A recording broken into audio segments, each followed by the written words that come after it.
નમસ્કાર દર્શક મિત્રો, આજે આપણે એક એવા દંપતીનો ઇન્ટરવ્યૂ લેવા માટે આવ્યા છે કે જેમને ત્યાં સંતાન પ્રાપ્તિની સમસ્યા હતી. એટલે કે લગ્નના ઘણા વર્ષ સુધી એમને ત્યાં સંતાન નહોતું. તો આપણે એમના પરિચય સાથે જ જાણીશું કે એમને કેટલા વર્ષથી અને સંતાનની સમસ્યા હતી અને કેવી રીતે એ સમસ્યાનું સમાધાન મળ્યું. તો સૌપ્રથમ તમારો પરિચય આપજો. શું નામ છે તમારું? બોલજો તમારું નામ. પ્રકાશભાઈ રતુભાઈ હળપતિ. તમારું નામ? તેજલબેન પ્રકાશભાઈ હળપતિ. ઓકે, હવે મને એ જણાવો કે તમારા લગ્ન કયા વર્ષે થયેલા હતા?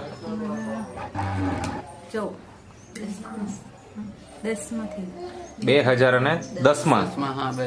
ઓકે, હવે આમ જોવા જઈએ તો લગ્ન થાય એટલે વર્ષ 2 વર્ષની અંદર આપણે બાળકની ઈચ્છા રાખતા હોઈએ કે ભાઈ બાળક આવે એમ. બરાબર. તો મને એ જણાવો કે તમારા લગ્નના કેટલા વર્ષ થઈ ગયા હતા? 14 વર્ષ. અને બાળક ન હતું. બરાબર. અત્યારે હાલમાં બાળક છે. કેટલા મહિના થયા બાળકના? 3 મહિના. આજે 3 મહિના થઈ ગયા એમ. એટલે આજના દિવસે આજના તારીખે જન્મ થયેલો. અરે વાહ. હા, તો મને એ જણાવો કે આ જ્યારે સંતાન નહોતું, મતલબ લગ્ન થયા ને કેટલા વર્ષ પછી તમે સંતાન પ્રાપ્તિ માટે જ્યાં ત્યાં દવા કરાવી હશે, તો કેટલા વર્ષ થયા પછી લગ્નના તમે સારવાર ચાલુ કરેલી? 1 વર્ષ પછી ચાલુ કરેલી. ઓકે, તો એ ક્યાં ક્યાં કરાવેલી ને એ થોડીક વાત કરો ને. એટલે અમે ડાયરેક્ટ શિવમમાં કરાવી. શિવમમાં કઈ જગ્યાએ હોસ્પિટલ? વાપી. ઓકે, પછી તેમાં કરાવી. તેમાં 1 વર્ષ જેવું કરાવી. હા, તે ડોક્ટર લોકો કે તારી નેક્સ્ટ દવાઈ છે એમ કીધું અમને. અચ્છા, એમ કીધું તો અમે તેની બી ટ્રીટમેન્ટ કરાવી. હા, તો તે ખુલ્લી થઈ જાય પછી તમારું ગર્ભ રહે એમ કીધું. અચ્છા. તો તે અમે કરાવી તે છતાં બી નહીં થયું. ઓકે, એટલે ડોક્ટર નું કહેવાનું એવું હતું કે રિપોર્ટના હિસાબે કે ભાઈ તમારી નસ દબાયેલી છે અને એના કારણે આ પ્રોબ્લેમ છે. બરાબર. તમારે કોઈ સમસ્યા છે એવું કઈ નહીં કીધું? એમને જ સમસ્યા છે. ઓકે, પછી ત્યાર પછી બીજી જગ્યાએ મતલબ ક્યાં કેટલા મહિના ટ્રીટમેન્ટ કરાવેલી? વર્ષ. ઓકે, પછી બીજી જગ્યાએ ક્યાં આગળ? પછી ક્યાં ટ્રીટમેન્ટ કરાવી બીજી? પછી ત્યાં છોડીને પછી અમે 21st માં કરાવી. ઓકે, ત્યાં કેટલા સમય કરાવેલી? વર્ષ જેવું કરાવી. ત્યાં તો ડાયરેક્ટ અમે એ જ મુકાવેલું, તે બી ફેલ જ ગયું. આઈવીએફ કરાવેલું? ઓકે, તે બી ફેલ જ ગયું. આઈવીએફ કરાવેલું એ પણ ફેલ ગયું. એ કેટલા વર્ષ થયા પછી કરાવેલું હશે અંદાજે? તે અંદાજે 5 વર્ષ પછી જ કરાવ્યું. 5 વર્ષ. ઓકે, અને ત્યાર પછી બીજી કોઈ સારવાર? પછી અમે ત્યાંથી છોડીને મૂક્યું. અચ્છા. પછી ઉદવાડે પાછી દવાખાના. અચ્છા, ઉદવાડામાં. અચ્છા, તો ત્યાં મતલબ તો ડોક્ટર નું શું કહેવાનું હતું ત્યાં? ડોક્ટર કે નોર્મલ જ રિપોર્ટ બધા બતાવે. અચ્છા, મતલબ કે અલગ અલગ જગ્યાએ સારવાર કરાવી. જોઈએ અમે. હા, અને એ સિવાય પછી કોઈ ભગતનું કે એમ તેમ તમે બહાર કઈ કરાયું? તો બહુ બધા કરાવ્યું. અચ્છા, ક્યાં ક્યાં ગયેલા? ભગત તમારે ઘેરે બી કરાવી દે સામાન.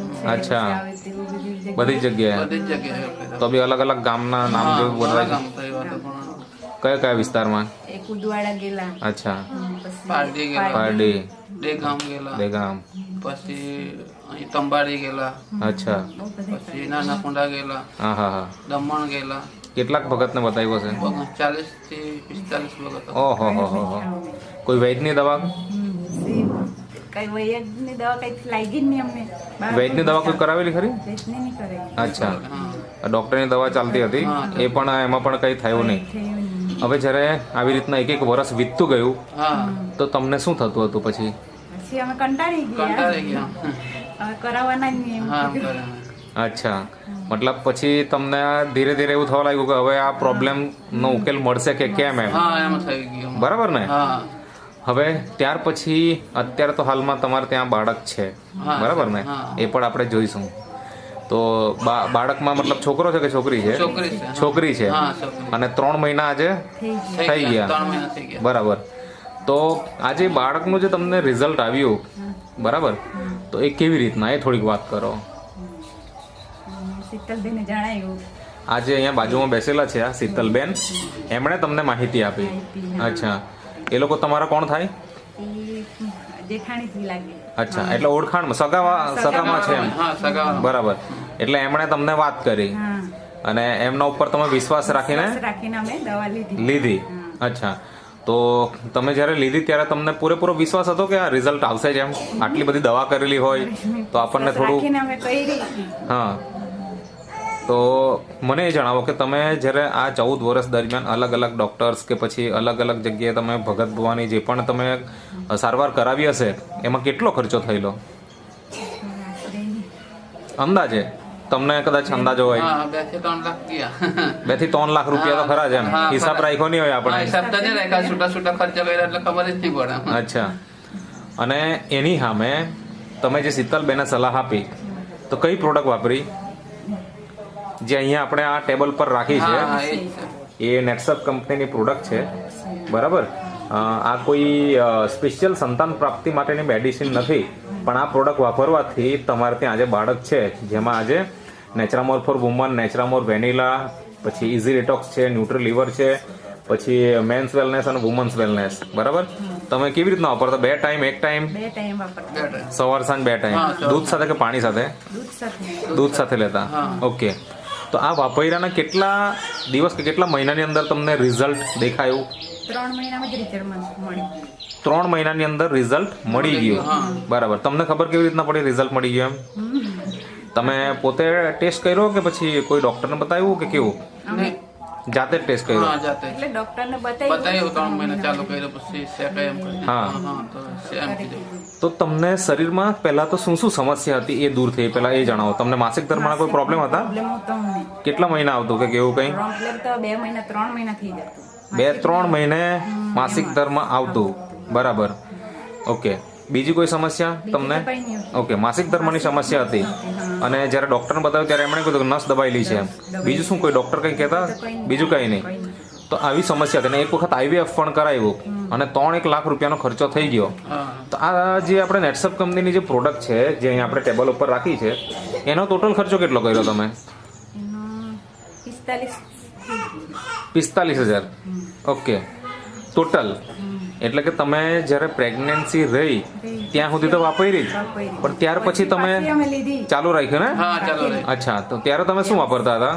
તે પાવડર પાવડર જ ખાલી વાપરતા ને? powder. ઓકે, તો મતલબ ડિલિવરી થઈ ત્યાં સુધી તમે વાપર્યો કે અત્યારે બી ચાલુ જ છે? ને અત્યારે બંધ થઈ ગયું. અચ્છા, અત્યારે બંધ છે, પણ ડિલિવરી થઈ ત્યાં સુધી 8 મહિના સુધી જે લીધું. 8 મહિના તમે ચાલુ રાખ્યું. ઓકે, તો રેગ્યુલર વાપરવાથી આજે તમારે ત્યાં મતલબ બાળકી છે, છોકરીનો જન્મ થયો છે, 3 મહિના થઈ ગયા. નામ શું રાખ્યું? ત્રિયા. ક્રિયા. ત્રિયા. ઓકે, તો આપણે એને જોઈ શકીએ? જરાક બોલાવો ને. બોલાવો ને. લે આવો.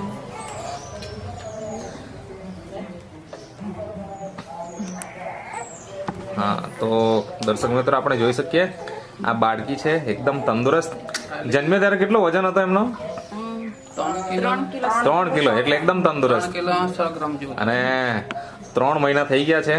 તમે જોઈ શકો છો એકદમ જોરદાર રિઝલ્ટ આપણને મળ્યું છે. કેવું લાગે તમને 14 વર્ષ પછી જયારે બાળક હવે તમારે ત્યાં આવ્યું તો? હે? ખુશી? પહેલા કેવું થતું હતું? પેલે નારાજ જ વેરી. મળશે કે કેમ રિઝલ્ટ? આટલી બધી દવા કરી, બરાબર ને? એવું મનમાં ચાલતું હોય. ચાલતું હતું. હા. પણ આજે મતલબ 14 વર્ષ થઈ ગયા અને પછી જયારે આપણને બાળક મળ્યું હોય તો ખરેખર ખુશીઓ તમે જોઈ શકો છો આ દંપતીને ચહેરા ઉપર.